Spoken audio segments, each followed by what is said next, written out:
खैरियत से होंगे बेटा। हमारा जो चैप्टर नंबर 9 ट्रांसपोर्ट, और जो आज हमने टॉपिक डिस्कस करना है वो हमने देखना है transport in human blood and blood plasma. जिस तरह हमने अपने इस चैप्टर में और प्रीवियस लेक्चर्स में डिस्कस किया था कि किस तरह से ट्रांसपोर्ट होती है प्लांट्स में, प्लांट्स के अंदर फूड एंड वाटर जो है किस तरह से प्लांट की एक बॉडी से एक पार्ट से दूसरे पार्ट तक ट्रांसपोर्ट होता है। इसी तरह से हम देखेंगे कि ह्यूमंस में जो है ट्रांसपोर्ट किस तरह से होती है, ट्रांसपोर्ट इन ह्यूमन।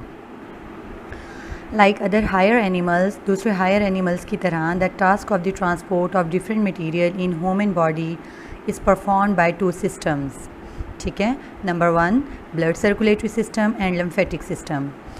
और तमाम एनिमल्स की तरह जो ह्यूमन बॉडी है उसके अंदर भी जो ट्रांसपोर्ट है तमाम मटेरियल्स की, फूड की, ऑक्सीजन की, हर सब चीज़ों की जो ट्रांसपोर्ट है वो किस तरह से परफॉर्म होती है। हमारे अंदर 2 सिस्टम्स होते हैं। एक को हम कहेंगे ब्लड सर्कुलेटरी सिस्टम, यानी ब्लड पूरी बॉडी में सर्कुलेट होता है, और उसके अलावा एक होता है लिम्फेटिक सिस्टम। ये भी ब्लड सर्कुलेटरी सिस्टम से वेल कोऑर्डिनेटेड होता है, और ये दोनों सिस्टम जो है हमारी पूरी बॉडी में फूड को, मटीरियल्स को ट्रांसपोर्ट करते हैं। The 2 systems are well coordinated and associated with each other. ठीक है, ये दोनों सिस्टम्स जो हैं बहुत मजबूती मीन्स के मरबूत और अच्छे तरीके से वेल कोऑर्डिनेट होते हैं, यानी एक दूसरे के से मिल के ये काम कर रहे हैं। Here we will go into the detail of human blood circulatory system और cardiovascular system। लेकिन इस चैप्टर में हम क्या करेंगे, इस चैप्टर में हम लोग जो ह्यूमन ब्लड सर्कुलेटरी सिस्टम है जिसको हम कार्डियोवेस्कुलर सिस्टम भी कहेंगे, यानी हार्ट और ब्लड वेसल्स वाले सिस्टम जो है उसको हम डिटेल में डिस्कस करते हैं। Like other vertebrates, humans have a closed blood circulatory system।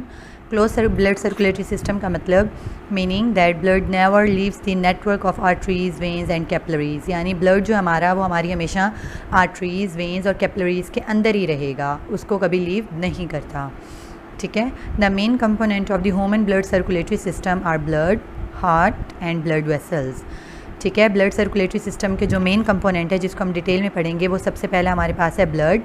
ठीक है, उसके अलावा इसका और कंपोनेंट क्या, हार्ट, दिल हमारा, और ब्लड वेसल्स जिसमें ये सारी आर्टरीज, वेन्स और कैपिलरीज हैं जो हमारी पूरी ब्लड को पूरी बॉडी में ट्रांसपोर्ट कर रही हैं। जिस तरह हमने देखा वर्टिब्रेट्स में जो है क्लोज ब्लड सर्कुलेटरी सिस्टम होता है, इसी तरह से कुछ इनवर्टिब्रेट्स लाइक आर्थ्रोपोड्स, ठीक है, इनमें ओपन सर्कुलेटरी सिस्टम होता है, यानी ब्लड जो है वेन्स, आर्टरीज और कैपिलरीज के अंदर नहीं होता बल्कि वो एक ओपन सर्कुलेटरी सिस्टम उनकी बॉडी में पाया जाता है।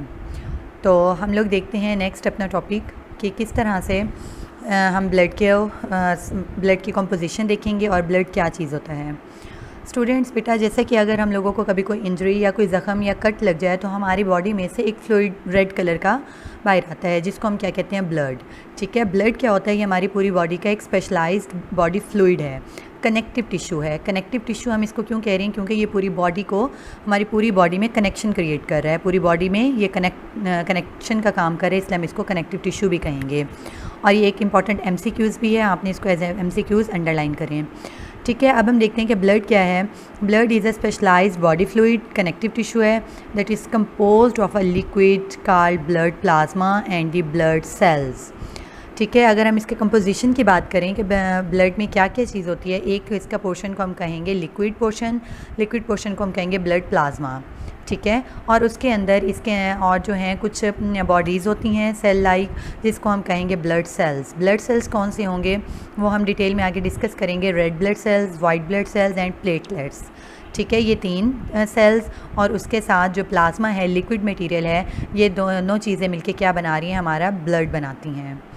The weight of the blood in our body is about 1/12 of our body, यानी हमारे जिस्म का 1/12वां हिस्सा जो है वो ब्लड का वेट होता है हमारी बॉडी में।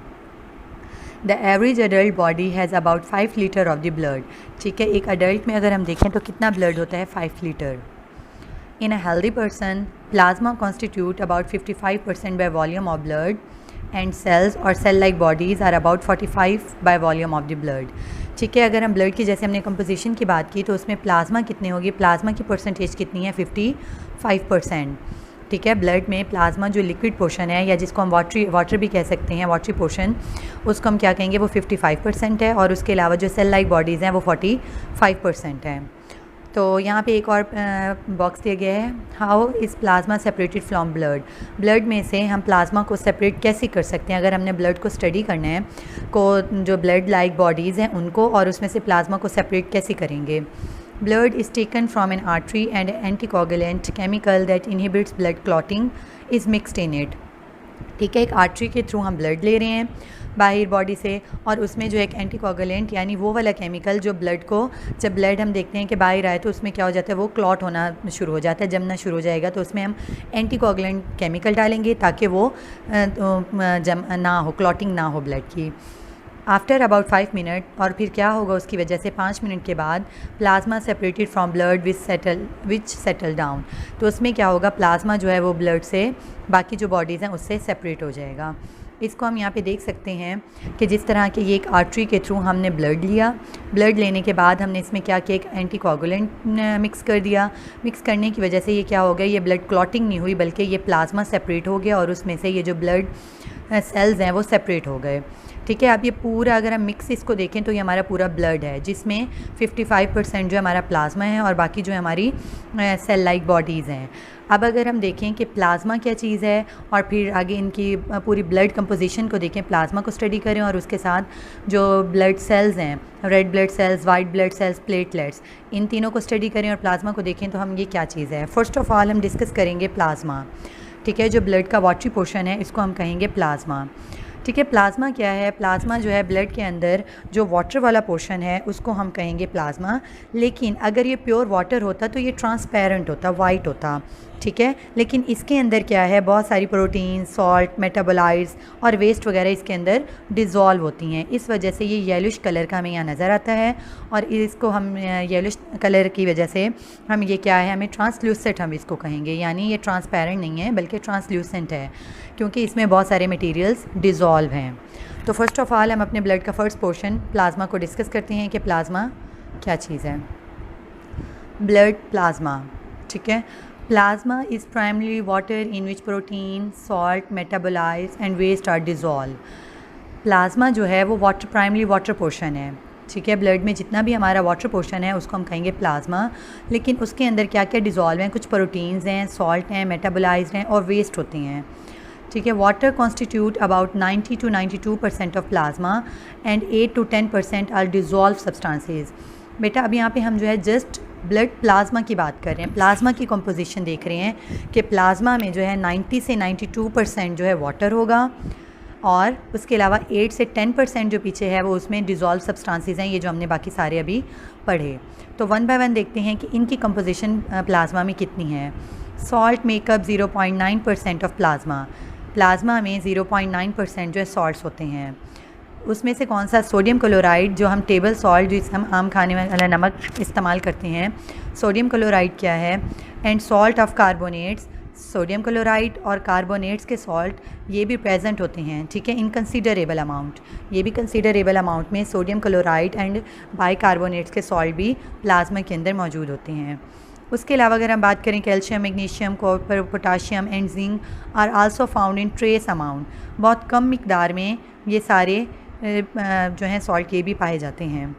Change in the concentration of any salt can change the pH of the blood. अगर इन सॉल्ट्स में से किसी की मिकदार अगर थोड़ी सी चेंज हो जाए, कंसनट्रेशन किसी की चेंज हो जाए तो हमारी ब्लड की pH चेंज हो जाएगी। नॉर्मल ब्लड की pH कितनी होती है, नॉर्मली 7.4। ठीक है, अगर इस सॉल्ट्स में थोड़ी सी कंसनट्रेशन में चेंज हो जाए तो हमारी ब्लड की pH चेंज हो जाती है। इसके अलावा हमने एक और पढ़े थे प्रोटीन्स। प्रोटीन्स कितना पोर्शन बना रही हैं, हमने देखा कि सॉल्ट जो है 0.9% है जस्ट, और अगर हम प्रोटीन्स की बात करें, प्रोटीन्स में 7 to 9% by weight of plasma. Plasma में 7 से 9% जो है वो प्रोटीन्स हैं।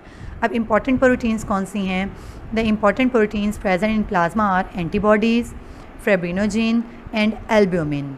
ठीक है बेटा, जिस तरह अभी हमने सॉल्ट के नाम पढ़े, कौन कौन से सॉल्ट हैं, वाटर है, और उसके अलावा प्रोटीन्स कौन सी, एंटीबॉडीज़ वो होती हैं जो हमारी बॉडी में हमें जो है डिज़ीज़ से डिफेंड करती हैं, यानी हमारी बॉडी के अंदर जो हमें प्रोटेक्ट कर रही होती हैं एंटीबॉडीज़, वो भी प्लाज्मा के अंदर होती हैं। फाइब्रिनोजेन ये भी प्रोटीन है, ये ब्लड क्लॉटिंग प्रोटीन है, यानी ब्लड को क्लॉट करने में हेल्पफुल होती है फाइब्रिनोजेन। और इसके अलावा albumin maintain the water balance of blood का जो वाटर बैलेंस है उसको मेंटेन करने के लिए एल्ब्यूमिन, ये 3 प्रोटीन्स जो हैं ये भी प्लाज्मा में पाई जाती हैं। Plasma also contain the digested food, जाहिर सी बात है जब फूड डाइजेस्ट होने के बाद हमारे ब्लड में जाती है तो ब्लड में हमने कौन से पोर्शन में होगी, ये ब्लड के प्लाज्मा में होती है। एब्जॉर्ब फ्रॉम डाइजेस्टिव सिस्टम, जो हमने पूरा अपना डाइजेस्टिव सिस्टम स्टडी किया कि स्मॉल इंटेस्टाइन में आने के बाद वेलाई के थ्रू ये ब्लड में क्या हो जाती हैं, एब्जॉर्ब हो जाती हैं। तो वो वाली एब्जॉर्ब फूड जो है वो ब्लड के कौन से पोर्शन में, प्लाज्मा में पाई जाती है।